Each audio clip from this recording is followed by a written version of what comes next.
Assalamualaikum warahmatullahi wabarakatuh. Pada aksi nyata 1.2 kali ini, saya akan menjelaskan strategi penyusunan proyek penguatan profil pelajar Pancasila dengan tema Suara Demokrasi. Perkenalkan, nama saya Nurhayati Ningsih dari SMA Negeri 2 Probolinggo. Tujuan dalam pembuatan video kali ini, yang pertama, membentuk aksi nyata 1.2. Yang kedua, pelaksanaan proyek penguatan profil pelajar Pancasila merupakan wujud pelaksanaan kurikulum merdeka. Yang ketiga, memberikan pengalaman kepada peserta didik dalam pemilihan umum sebagai bekal bagi mereka jika terjun di masyarakat. Adapun sasarannya yaitu peserta didik, pendidik, dan tenaga kependidikan. 5 langkah yang harus dilakukan. Pertama, kolaboratif. Sebelum pelaksanaan proyek penguatan profil pelajar Pancasila di lapangan, yang pertama harus dilakukan adalah berkolaborasi dan berdiskusi bersama Bapak Ibu Guru Koordinator P5.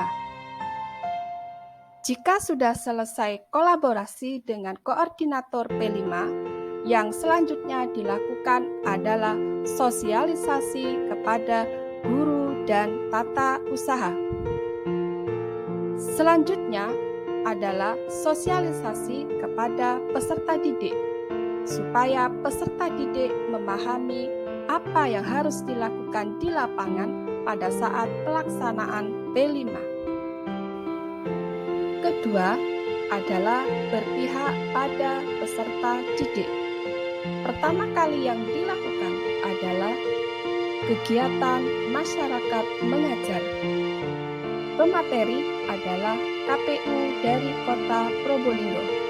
Tujuannya supaya peserta didik memahami dan mengetahui bagaimana pemilihan umum di lapangan, sehingga sebelum melakukan pemilihan umum, peserta didik dibekali oleh KPU Kota Probolinggo. Kedua, orasi pemilihan OSIS dan MPK. Tujuannya peserta didik supaya memahami visi dan misi dari Ketua OSIS dan MPK. Yang ketiga, pelaksanaan pemilu. Pelaksanaan pemilu dilaksanakan di kelas dan di indoor. Yang keempat, melakukan perhitungan suara secara jujur dan adil, disaksikan oleh ketua kelas dari kelas 10, 11, dan 12. Inovatif. Kenapa inovatif? 1. Sekolah membuat secara mandiri surat suara. Kedua, tiap-tiap kelas membuat secara mandiri kotak suara dan bilik. Ketiga, sebagai bukti akhlak kepada manusia, maka proyek penguatan profil pelajar Pancasila kali ini mengadakan kegiatan berbagi dengan masyarakat. Kami membagikan bahan pokok untuk masyarakat sekitar SMA Negeri 2 Probolinggo. Mandiri. Kenapa mandiri?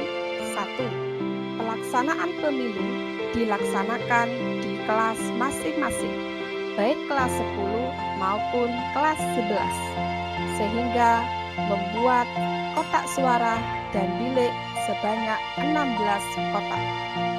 Berikutnya, peserta didik membuat laporan P5 secara mandiri. Ketiga, melakukan perhitungan kandidat calon ketua OSIS dan MPK di tiap-tiap kelas. Terakhir, reflektif. Dari kegiatan P5, seharusnya diadakan refleksi. Apa kelebihan dan kekurangan dari proyek ini?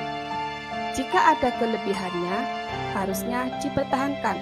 Tetapi jika ada kekurangannya, sebaiknya diperbaiki. Kemudian, apakah P5 ini sudah mencerminkan profil pelajar Pancasila yang melekat pada peserta didik?